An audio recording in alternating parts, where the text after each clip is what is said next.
In one short year, Zenless Zone Zero has undergone a massive evolution. A game that was once widely considered to be the worst mihoyo game with one of the worst gameplay mechanics ever implemented into a game, the dreaded TV system, has miraculously become one of the greatest gacha games to ever exist. Breathtakingly beautiful animations, whether it be story cinematics, combat animations,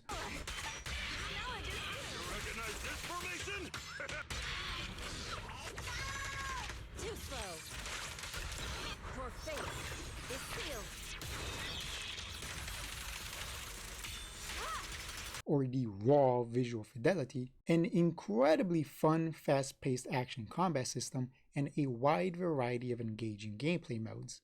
Zenless truly has undergone an incredible night and day transformation, but before we get into it, if you enjoyed the video, please leave a like, comment, and subscribe, and if you want to more directly support me, become a channel member for just $5 a month. The biggest criticism people had with Zenless was the TV system, a slow, grid-based mechanic that players were forced to interact with in the story and various game modes. Not only did it play at a snail's pace, it was very boring.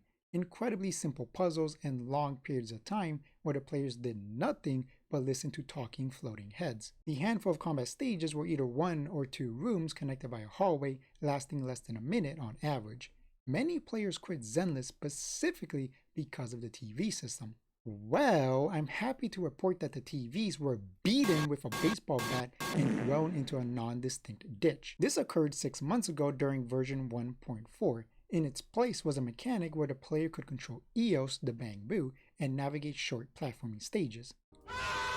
However, this was only implemented for the first 3 chapters. Chapters 4, 5, and 6 instead expanded the combat stages to be bigger and more engaging. By no means are these levels incredible, but they have better level design with some nice set pieces. With the recent release of the massive version 2 expansion, levels have undergone an equally massive evolution. Stages have become big, intricately designed experiences, filled with short puzzles, various enemies, story sections, and epic boss fights. Refer to games like Devil May Cry, Bayonetta, or other stage-based action combat games. The puzzles aren't going to demand big brain thinking by any means. They are very straightforward, but fun for what they are. Destroy some crystals to find treasure chests,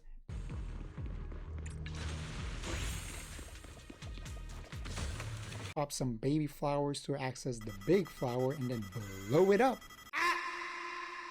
Use your mystical mumbo-jumbo powers to make obstacles disappear, or make them appear so you can walk on them, and some other things. These puzzles provide a nice change of pace and can become even better with future updates. Combat segments are pretty self-explanatory. As you run around, you will occasionally run into enemies.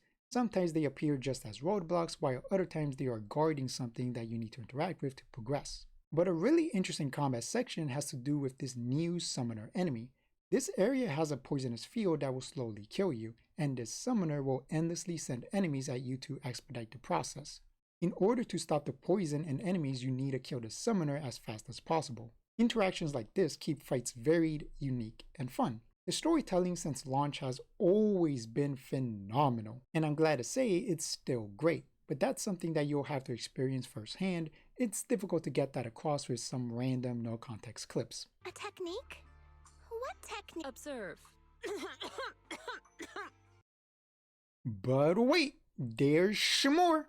These stages have 2 distinct versions, the story version and the free exploration version. As the name suggests, free exploration lets you run around and interact with the various enemies and puzzles, getting access to places and activities that you never saw during the story, and it's pretty good. For example, the Bamboo platforming has finally made its glorious return after 6 months. Safe to say, while fun, this new exploration stage is not perfect. Currently, the biggest problem is that it is buggy, but like I said, version 2 is a massive expansion, so it's to be expected. While disappointing, the bugs aren't game-breaking, mostly just some performance issues. Hopefully they'll be fixed soon, but because of how ambitious this was, I'm willing to offer some grace. Currently, there are 3 connected areas belonging to the spaceport stage. I really liked it, and I'm very excited to see how they grow and improve with future updates.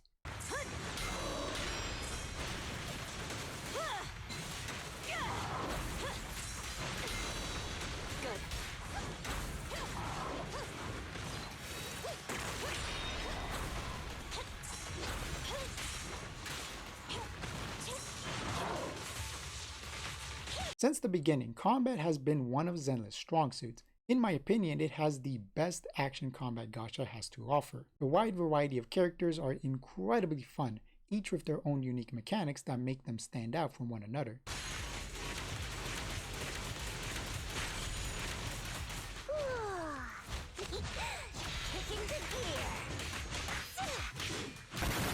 Miyabi has a charge attack with 3 levels, which she can build by causing an anomaly burst using her EX skill or her ultimate.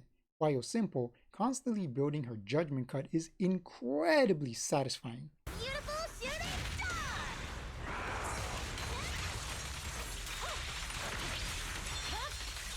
It's over. I'm unstoppable. Purging slash!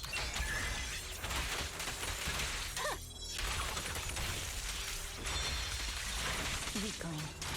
Evelyn centers around building her unique gauge by using her EX skill. Once charged, she can initiate her chain attack without having to stun the enemy. Caesar can apply a shield that raises the team's attack by using her EX skill. However, her skill also functions as a parry. Through proper timing, she can parry every single attack in the game with a euphoric animation. Trigger can enter a scoped position and shoot enemies with her sniper, but more importantly, after using her EX skill or ultimate and then switching to a different character, will have her periodically provide cover fire, simultaneously helping build the enemy's stun gauge.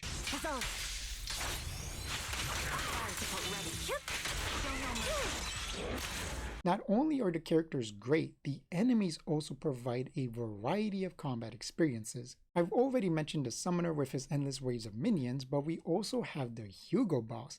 He has access to the dodge slowdown effect that was once upon a time exclusive to the player. You can dodge or counter his follow-up attack, having to perform this beautiful dance of countering his slowdown and using your own to beat him is amazing. This big mech is constantly zipping and dipping left, right, sideways, and backwards. Chasing him down and doing damage is a pain in the ass. However, he has a unique gimmick. He will do a 3-punch combo. If you use a defensive assist 3 times in a row, a special debuff will be applied, causing him to receive massive stun damage and momentarily be rooted. This is your opportunity to stun him and do some massive damage. Brave, fear nothing. And halt. Not one step further. Version 2 introduced a new mechanic called a miasma shield. This will negate all damage until broken. Basic attacks and skills will slowly chip away at the shield, or you can use defensive assist, dodge, and ultimates to do massive shield damage. Miasma enemies will typically enter a berserker state where they constantly attack you, so by dodging and defensive assisting their onslaught and using your ultimate at the end, you will instantly break their shield. The perfect time to beat them into the ground. Zenless does a fantastic job of providing a fun combat experience by providing a wide variety of characters and enemies, and things will likely get even better with the release of future characters. For example, the developers have mentioned that they plan on releasing characters in the future that get access to unique mechanics if partnered with specific characters. Currently, only Colita and Ben have this mechanic, getting access to a unique EX skill and ultimate.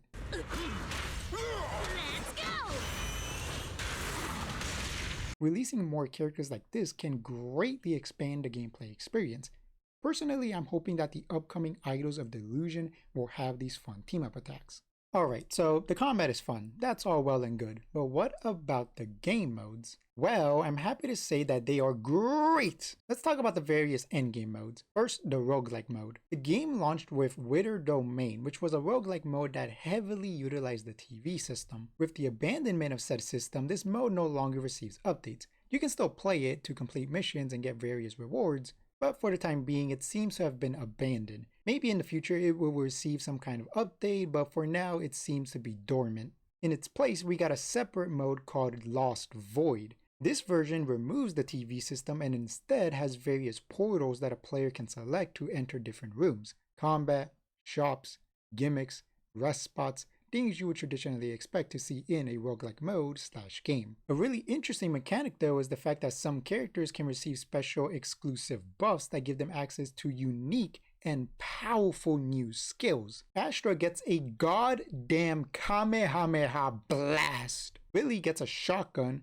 Corin can ride her chainsaw like a scooter, and much more. It's awesome. Currently, only 10 characters have these exclusive skills, but new characters get added every couple of updates. Version 2 added a new version of Lost Void with unique gimmicks and events, but because of how similar it is to the original Lost Void, I won't explain it. All I'll say is that it's fun, and I'm not sure why it's a separate mode rather than an update to the existing mode. Kinda weird, but whatever. The roguelike experience is a blast, and I can't wait to see how it expands with future updates. Shiyu defense is very basic. There are 7 floors, and each gets progressively harder. You use 2 separate teams of 3 characters to clear the floors, fighting various different combinations of basic, elite, and boss enemies. Deadly Assault, on the other hand, is great. This mode has 3 different super bosses, each with their own unique gimmicks. The goal is to get 20,000 points within a 3-minute time limit, either by doing a buttload of damage or by taking advantage of the boss gimmicks. For example, the marionette will summon clones. Destroying these clones will give you an extra 200 points each and increase the amount of damage the main marionette receives herself. Remember that robot guy I mentioned earlier with the special 3 parry debuff? Yep, he's here and will give you bonus points if successfully parried. This construction machine will give you big stun damage and give you 2,000 points every time you destroy one of its legs. So on and so forth. What I love about this mode is that it highly incentivizes you to learn how to properly fight the various bosses in the game. Sure, you could try to brute force a 3-star clear by mindlessly attacking, but why do that when you can instead dance with the enemy by learning their moves and executing your rebuttal instead? And finally, we have the Battle Tower. This is a test of pure skill. No timer, no point system, no roguelike upgrades, no. Just you, the enemy, and victory. There are currently 2 different towers. The original, which is permanent, and the second, which will refresh after a certain amount of time. You slowly progress through the different floors, 100 total, each getting progressively harder, and floor 100 is in endless mode. What's great is that your stats don't matter. If you wanted to, you could use a level 1 character with no equipment and try to win. I wouldn't recommend that because it sounds like an absolute goddamn nightmare, but hey, some people enjoy the pain and that's okay. I won't judge. Freak. The temporary event modes vary from amazing to okay time wasters. Bang Boo dance battles, Fall Guys ripoff, flower shop attendant, combat events, and many more. One of my favorites is a current event where we get access to a giant mech suit and use it to straight up box with monsters. Or you can rocket punch the enemy and start blasting them with your gun, flamethrower, and laser eyes. It's crazy. It has a story component, and at the end, it's hinted that it will come back in the future in some way, shape, or form. And honestly, I can't wait to see this mode get even better. The White City event was seemingly a test run for the explorable stages concept. You play as Miyabi and Yanagi running around the city, accepting quests, solving puzzles, and fighting enemies. You can also upgrade the girls and get new skills and passives. I loved it, and like I said, looking back at it now, it was definitely a test run. And finally, we have the movie dates. You can invite various NPCs or playboy characters to watch a movie. During the movie, you talk to them and learn more about them. You also have to correctly answer prompts in order to get a good score. I love this mode because it greatly expands not only the playable characters, but various NPCs as well, making the world of Zenless truly feel alive. There's also a solo mode where you play a rhythm game to try and get a good score. And it's surprisingly well made. I really enjoyed it. Some events get added as permanent modes you can play whenever you want. However, you won't get access to the exclusive event rewards if you play after the fact. You can still get some basic rewards, but nothing crazy. While not always amazing, Zenless tries its best to constantly provide the player with fun, engaging, and varied content. Story missions, the new explorable stages, endgame modes, the various event modes, there's always something to do. And lastly, I want to talk about rewards. Zenless is a gacha, so there's always going to be a level of greed that slightly muddles the player experience. That being said, Zenless is one of the more player-friendly gachas currently on the market. Zenless consistently gives somewhere between 110 and 130 summons per update through the various events and game modes, which is above average. So while a free-to-play or low-spending player will never be able to get every single weapon and character, through self-control and proper planning, you should be able to get a lot of the things that you want. I myself am a good example of this. I only buy the $5 monthly pack every now and then, and I was able to get these 6 characters and their weapons in year 1. Not only that, I currently have roughly 400 summons in my account. So once again, you won't be able to get everything, but through proper planning and a little bit of luck, you can get the things that you really want. Remember that gacha games are constantly trying to psychologically manipulate you into spending money, so please, please, please be careful, take care of yourself, and spend money responsibly. The game also gives away a good amount of the various level up and enhancement materials, as well free weapons and skins. All that being said, Zenless Zone Zero has shocked me with how amazing it's become in its short 1 year journey, and I am very excited to see how it continues to evolve throughout year 2 and beyond. Should you play Zenless? By now, I think the answer should be clear. A resounding yes! Will you play Zenless? Are you a day 1 player or recent visitor to New Eridu? Let me know your thoughts in the comments below. Please leave a like and subscribe, and if you want to more directly support me, become a channel member for just $5 a month. Thank you so much for watching, and I will see you guys next time. Bye-bye.